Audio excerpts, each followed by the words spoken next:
Hello ನಮಸ್ಕಾರ. ನಾನು ಕೊಪ್ಪಳದಿಂದ Sharanappa ಚಲಪ್ಪ. News 18ಗೆ ಸ್ವಾಗತ. ನ್ಯೂಸ್ 18 ಸಬ್ಸ್ಕ್ರೈಬ್ ಆಗಿ ನ್ಯೂಸ್ 18 ಸಾಮಾಜಿಕ ಜಾಲತಾಣ ಫಾಲೋ ಮಾಡಿ. ಕೊಪ್ಪಳ ಈಗ ಜಿಲ್ಲಾ ಕೇಂದ್ರವಾಗಿದೆ. ಜೊತೆಗೆ ಇಲ್ಲಿ ಸಾಕಷ್ಟು ಜನ ಸರ್ಕಾರಿ ಕಚೇರಿಗೆ ಮತ್ತು ಬೇರೆ ಬೇರೆ ಸಂದರ್ಭದಲ್ಲಿ ಇಲ್ಲಿ ವ್ಯಾಪಾರ ವ್ಯವಹಾರಕ್ಕಾಗಿ ಜನ ಬರ್ತಾರೆ. ಬಂದಿರುವಂಥ ಜನಕ್ಕೆ ಒಂದಿಷ್ಟು ವಿಶ್ರಾಂತಿಗಾಗಿ ಒಳ್ಳೊಂದು ಉದ್ಯಾನವನ ಬೇಕು. ಜೊತೆಗೆ ಈ ನಗರಕ್ಕೆ ಒಂದು ಸುಂದರವಾದ ಉದ್ಯಾನವನ ಆಗಬೇಕಾಗಿದ್ದಂಥ ಒಂದು ಸ್ಥಳ ಈಗ ಅಧ್ವಾನವಾಗಿದೆ.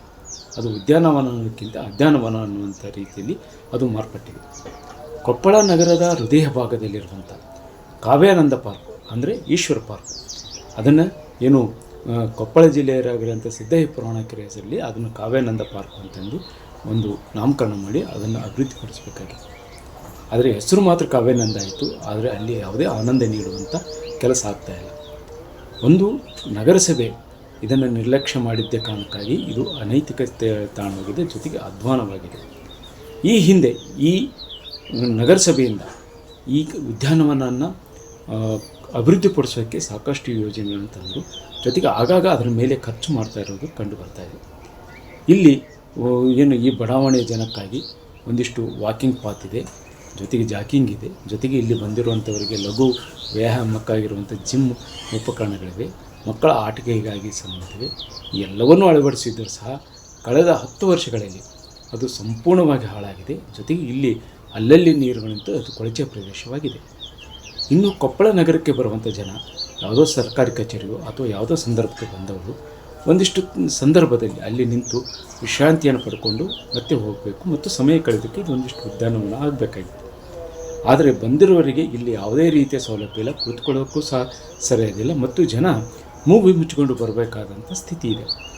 ಇದನ್ನು ಅರಿತುಕೊಂಡೇ ಇಲ್ಲಿ ಒಂದು ಉದ್ಯಾನವನವನ್ನು ಅಭಿವೃದ್ಧಿಪಡಿಸಲಿ ಅನ್ನೋದು ಒಂದು ಕಡೆ ಇದೆ. ಜೊತೆಗೆ ಇಲ್ಲಿ ಬಡಾವಣೆಗೆ ಇರುವಂಥ ಜನರಿಗೆ ಇದು ಒಂದಿಷ್ಟು ಸಂಜೆ ವೇಳೆಗೆ ಯಾವುದೇ ವಿದ್ಯುತ್ ಇದಿಲ್ಲದ ಕಾರಣಕ್ಕೆ ಇದು ಅನೈತಿಕ ತಾಣವಾಗಿದೆ ಅನ್ನುವಂಥ ಮಾತುಗಳು ಸಹ ಕೇಳುತ್ತೆ. ಒಂದು ವಿಸ್ತಾರವಾಗಿರೋದು ಮತ್ತು ದೊಡ್ಡವಾದಾಗಿರುವಂಥದ್ದು ಮತ್ತು ಹೃದಯ ಕೊಪ್ಪಳ ನಗರಕ್ಕೆ ಬಂದವರಿಗೆ ಸಾಮಾನ್ಯವಾಗಿ ಕಂಡುಬರುವಂಥ ಒಂದೇ ಒಂದು ದೊಡ್ಡ ಇದಾಗಿರುವಂಥ ಕಾವ್ಯಾನಂದ ಪಾರ್ಕ್ ಈಗ ಅವ್ಯವಸ್ಥೆ ಆಗಿದೆ.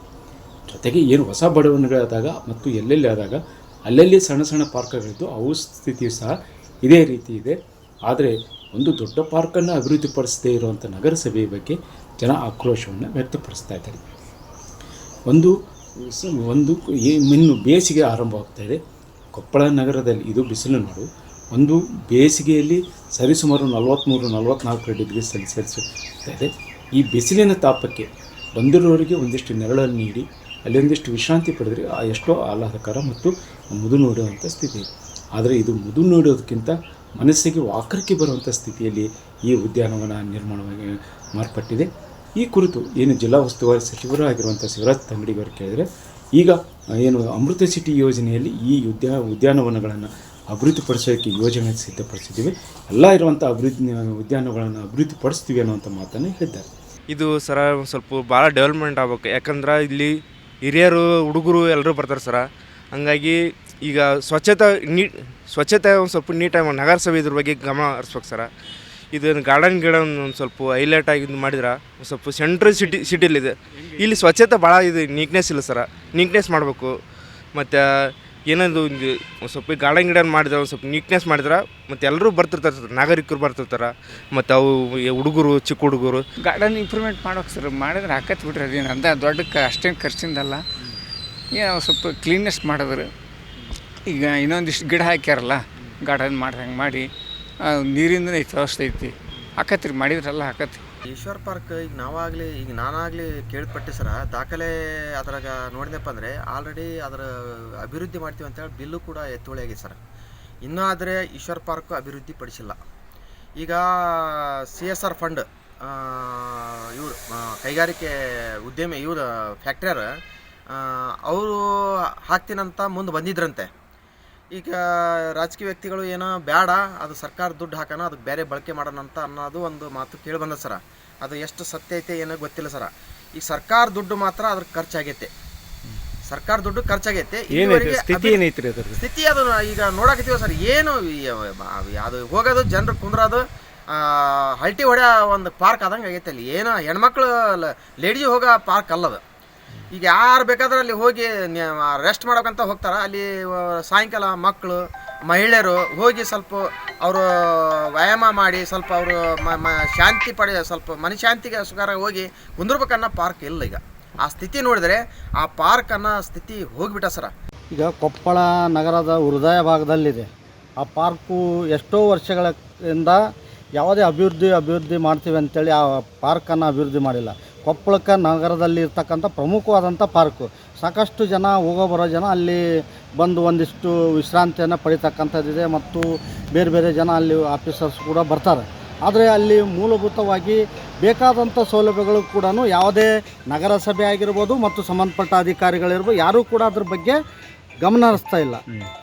ಆದರೆ ಇವತ್ತು ಅಲ್ಲಿ ಏನಂತಂದರೆ ಮೂಲಭೂತವಾಗಿ ಅಲ್ಲಿ ಒಂದಿಷ್ಟು ಚೆನ್ನಾಗಿ ಒಂದಿಷ್ಟು ಅಲ್ಲೇನಾದರೂ ನಗರಸಭೆಯವರು ಅಲ್ಲೊಂದಿಷ್ಟು ಬಜೆಟನ್ನು ಮೀಸಲಿಟ್ಟು ಪಾರ್ಕಿನ ವ್ಯವಸ್ಥೆ, ಒಂದಿಷ್ಟು ಕೂಡಲಿಕ್ಕೆ ಒಂದಿಷ್ಟು ಚೇರ್ಗಳ ವ್ಯವಸ್ಥೆ ಒಂದಿಷ್ಟು ಮಾಡ್ತಕ್ಕಂಥದ್ದು, ಒಂದಿಷ್ಟು ಏನು ಡೆಕೋರೇಷನ್ ಮಾಡಿ ಏನು ಹೂವಿನ ಗಿಡಗಳನ್ನು ನೆಟ್ಟು ಒಂದಿಷ್ಟು ಜನಕ್ಕೆ ಬರಲಾಗುತ್ತೆ ಒಂದು ಲೈಟಿಂಗ್ ವ್ಯವಸ್ಥೆನೂ ಮಾಡಬೇಕು. ಬೇರೆ ಬೇರೆ ನಗರದಲ್ಲಿ ನೋಡಿದ್ವಿ ನಾವು, ಪ್ರಮುಖವಾಗಿ ನಮ್ಮ ಜಿಲ್ಲಾ ಕೇಂದ್ರ. ಆದರೆ ಇಲ್ಲಿ ಏನಂತಂದರೆ ಇರ್ತಕ್ಕಂಥ ಒಂದು ಪಾರ್ಕನ್ನು ಅಭಿವೃದ್ಧಿ ಪಡಿಸಲಾರ್ದಂಥ ಒಂದು ನಗರಸಭೆಯಲ್ಲಿ ವ್ಯವಸ್ಥೆ ಇರ್ತಕ್ಕಂಥದ್ದು. ಅಮೃತ 2ದೊಳಗೆ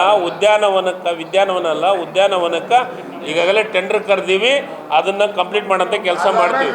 ಆದರೆ ಇದು ಕೇವಲ ರಾಜಕೀಯ ಹೇಳಿಕೆ ಆಗದೆ ಇದನ್ನು ಏನು ಕೊಪ್ಪಳ ನಗರಕ್ಕೆ ಇರೋದೇ ಒಂದು ಬಿಸಿಲು ನಾಡು ಮತ್ತು ಇಲ್ಲಿ ಸಾಕಷ್ಟು ಸಮಸ್ಯೆಗಳಿರುವಂಥ ಸಂದರ್ಭದಲ್ಲಿ ನಗರಸಭೆ ನಿರ್ಲಕ್ಷ್ಯ ವಹಿಸಿರುವಂಥ ಈ ಉದ್ಯಾನವನವನ್ನು ಅಭಿವೃದ್ಧಿಪಡಿಸಿ ಒಂದಿಷ್ಟು ಬಡಾವಣೆ ಜನಕ್ಕೆ ವಾಕಿಂಗು ಮತ್ತು ಬೇರೆ ಬೇರೆ ಇದಕ್ಕೆ ಬಳಕೆ ಆಗಬೇಕು. ಜೊತೆಗೆ ಬಂದಿರುವಂಥ ಬೇರೆ ಕಡೆಯಿಂದ ಬರುವಂಥ ಲಕ್ಷಾಂತರ ಜನ ಅದರ ಅವರೆಲ್ಲರಿಗೂ ಆಗಾಗ ಬಂದು ಅಲ್ಲಿ ವಿಶ್ರಾಂತಿ ಪಡೆಯೋದಕ್ಕೆ ಒಂದು ಸ್ಥಳ ಸಿಗಲಿ ಅನ್ನೋದೇ ಎಲ್ಲರ ಆಶಯವಾಗಿದೆ. ಆ ನಿಟ್ಟಿನಲ್ಲಿ ನಗರಸಭೆ ಕೆಲಸ ಮಾಡ್ತಾ ಅನ್ನೋದನ್ನು ಕಾದು ನೋಡಬೇಕಾಗಿದೆ. ಶರಣಪ್ಪ ಚಲಪೂರ್, ನ್ಯೂಸ್ 18 ಕೊಪ್ಪಳ. ನಿರ್ಭೀತ, ನಿಷ್ಪಕ್ಷಪಾತ, ವಿಶ್ವಾಸಾರ್ಹ ಸುದ್ದಿಗಳಿಗೆ ಮತ್ತೊಂದು ಹೆಸರಾಗಿರುವ ನ್ಯೂಸ್ 18 ಕನ್ನಡ ಈಗ ಆಪ್ನಲ್ಲೂ ಲಭ್ಯವಿದೆ. ದಯವಿಟ್ಟು ಇಲ್ಲಿರುವ QR ಕೋಡ್ ಸ್ಕ್ಯಾನ್ ಮಾಡಿಕೊಂಡು ಆಪ್ ಡೌನ್ಲೋಡ್ ಮಾಡೋದಕ್ಕೆ ಮರಿಬೇಡಿ.